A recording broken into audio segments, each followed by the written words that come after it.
All right, now we're going to go over importing historical data into NinjaTrader from Bitstamp. So the data is actually already formatted on our website. So if you go to signalstrength-finance.com/bitconnector-bitcoin-trading-on-NinjaTrader, you'll find not only the BitConnector beta, but also a link to download the historical data. So go ahead and click on that, and we'll get a zip file. Go ahead and open this, and open the text. The text should say, have a $ btc.last.txt. You don't want to actually change the text file name at all. The file will be updated every day, so if you, for some reason, need to re-download, either update the historical data or download the data, then you can just find the new copy on the website.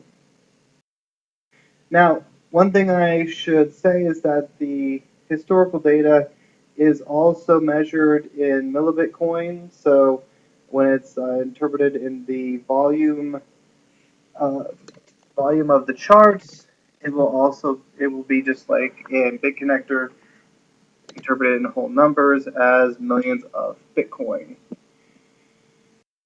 So this is a fairly large file. We're just going to let it download. I'll say a few things about importing it. When you do, you want to make sure that you import it according to the time zone that you're in. So we'll show you how to do that, whether you're on Eastern, Central, Mountain, or whatever. And what we'll do here is just wait for the text file to go ahead and come up. Now that it's come up, we're going to save as on the desktop.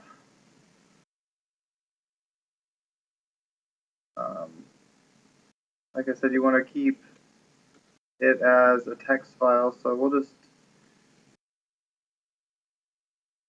like I said, file, save as, and on the desktop of btc.last.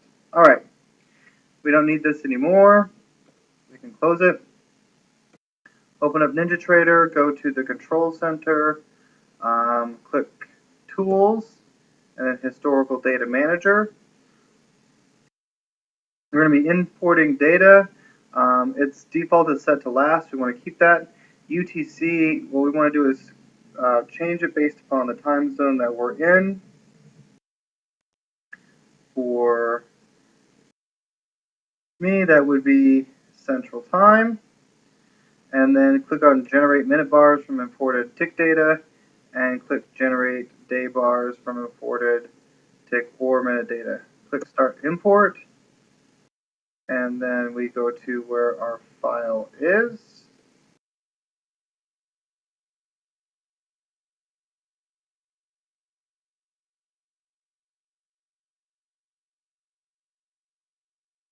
And we start the import.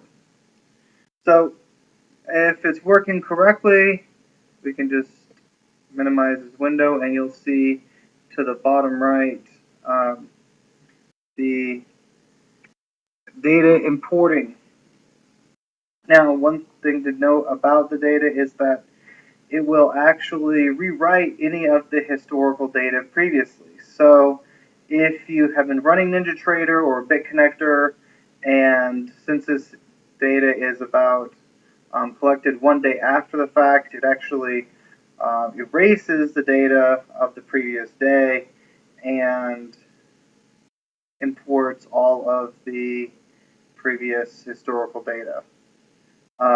There's not really an easy way or a way that we know to fix that situation,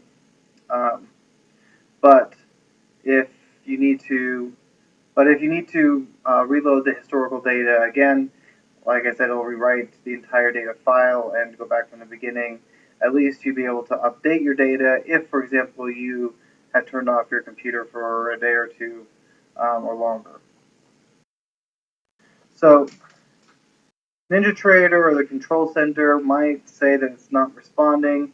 It's just processing the data. You'll get a icon that says historical data has been imported successfully. And to check this, just go to File, create a new chart, click BTC, and let's make this a day chart for 365 days. Click OK, and then there we go. You'll see a day chart for 365 days, or even longer. This goes back all the way back to 2011 when Bitstamp started collecting data. So there's the data. That's how you import historical data into NinjaTrader. And in the next session, we'll talk about how to use that data to backtest and create trading strategies.